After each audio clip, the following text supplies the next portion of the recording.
Hello friends, வணக்கம். Welcome to Asian Talks. இன்றைக்கி சிறுகடிக்க ஆசையில் நம்ம எல்லாருமே எதிர்பார்த்த மாதிரி மீனா முத்து தாங்க வின் பண்ணாங்க. மீனாக்கும் முத்துக்கும் பயங்கர ஹாப்பி. அப்புறம் என்ன, எப்பவும் போலே மனோஜ், ரோகிணி, விஜயாலாம் புறமா தான் பாடுறாங்க. சரி வாங்க, இன்றைக்கி என்ன நடந்துச்சுன்னு பார்த்துடலாம். இன்றைக்கி காம்படிஷனில் ஃபைனல் ரவுண்ட் நடந்துச்சுங்க. அதில் ஜட்ஜஸ் என்ன பண்ணாங்கன்னா ஒரு கேள்வி கேட்டாங்க. உங்கள் அம்மாவும் ஒய்ஃபும் ஒரே இடத்துல மாட்டிக்கிட்டாங்க. நீங்கள் ஆனால் அந்த இடத்துக்கு போகிறீங்க. ஒரு ஆள் மட்டும் தான் கூட்டிகிட்டு போக முடியும். யாரை கூட்டிகிட்டு போவீங்க அப்படின்ற மாதிரி கேட்டாங்க. அதுக்கு எல்லாருமே மோஸ்ட்லி ஒய்ஃப் தான் சொன்னாங்க.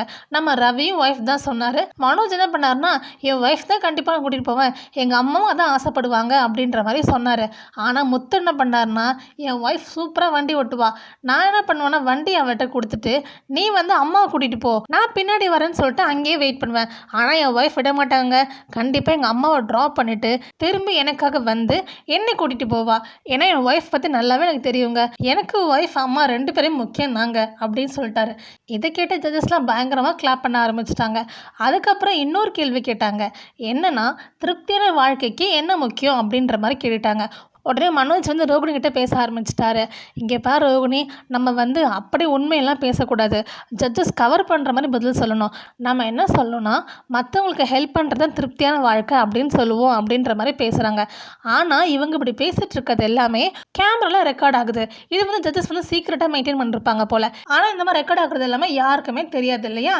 ஸோ அவங்கவுங்க டிஸ்கஸ் பண்ணிகிட்டு இருக்காங்க. அப்போ மீனா முத்து என்ன பண்ணுறாங்கன்னா, நம்ம அங்கே என்ன தோணுதோ அதை அப்படியே பேசுவோம் அப்படின்னு சொல்லிட்டு அவங்க கிளம்பி போகிறாங்க. கடைசி பதில் சொல்கிற டைம் வந்துருச்சு. எல்லாரும் பதில் சொல்ல ஆரம்பிச்சிட்டாங்க.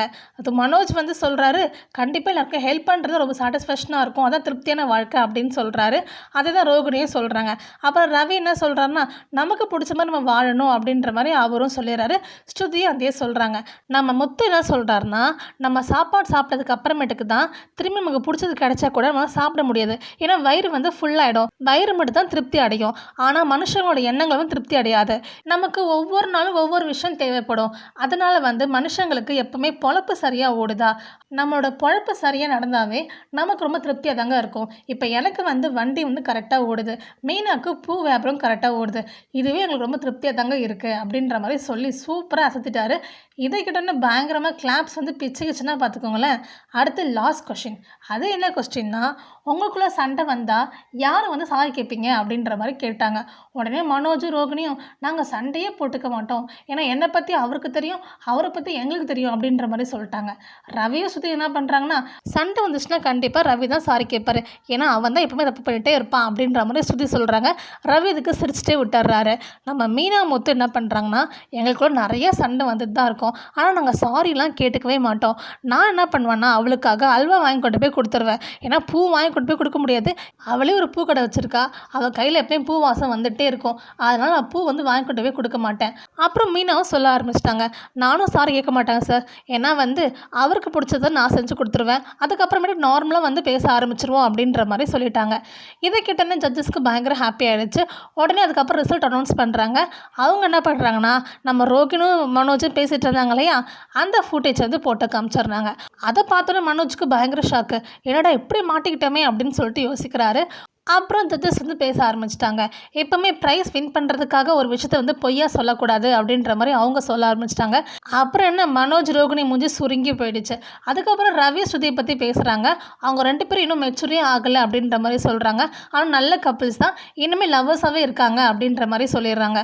அப்புறம் மீனா முத்து பற்றி பேச ஆரம்பிக்கிறாங்க. 2 பேரும் சூப்பரான கப்பிள், கண்டிப்பாக இந்த மாதிரி இவங்க இருந்தாங்கன்னா கடைசி வரைக்கும் வாழ்க்கை ரொம்ப அருமையாக இருக்கும் அப்படின்ற மாதிரி சொல்லிட்டு அவங்க தான் ப்ரைஸ் வின் பண்ணாங்கன்னு சொல்லிட்டு ப்ரைஸை அவங்களுக்கு கொடுக்குறாங்க. பயங்கரமாக ஹாப்பியாக இருக்குது அவங்க 2 பேருக்கும். மீனாவும் முத்தும் ப்ரைஸ் வின் பண்ணதுனால ரவிக்கும் ஸ்ருதிக்கும் ஹாப்பி தான். ஆனால் ரோகிணி முகத்தையும் பார்க்க முடியல, மனோஜ் முகத்தையும் பார்க்க முடியல. அப்புறம் வீட்டுக்கு கிளம்பி போக ஆரம்பிக்கிறாங்க. அங்கே விஜயை கரெக்டாக ஆர்த்தி கரைச்சி ரெடியாக வச்சுருக்காங்க. யாருக்குன்னா மனோஜுக்கும் ரோகிணிக்கும் தான். மனோஜ் ரோகிணி தான் ஃபஸ்ட்டு உள்ளே போகிறாங்க. வாங்க வாங்க, உங்களுக்கு தான் வெயிட் பண்ணிகிட்ருக்கேன், இருங்க நான் ஆர்த்தி எடுக்கிறேன் சொல்லிட்டு எடுக்க ஆரம்பிக்கிறாங்க. உடனே மனோஜ் இல்லைம்மா நாங்கள் வின் பண்ணல அப்படின்ற மாதிரி சொல்கிறாங்க. அப்புறம் உடனே ரவியும் ஸ்ருதியும் வந்து என்ட்ரி ஆகுறாங்க. ஓ! அப்போ அவங்க வின் பண்ணாங்களா? அப்படின்னு சொல்லிட்டு அவங்களுக்கு ஆர்த்தி எடுக்க போகிறாங்க. இல்லைம்மா நாங்கள் வின் பண்ணலை அப்படின்னு சொல்லிட்டு அவங்களும் சொல்கிறாங்க.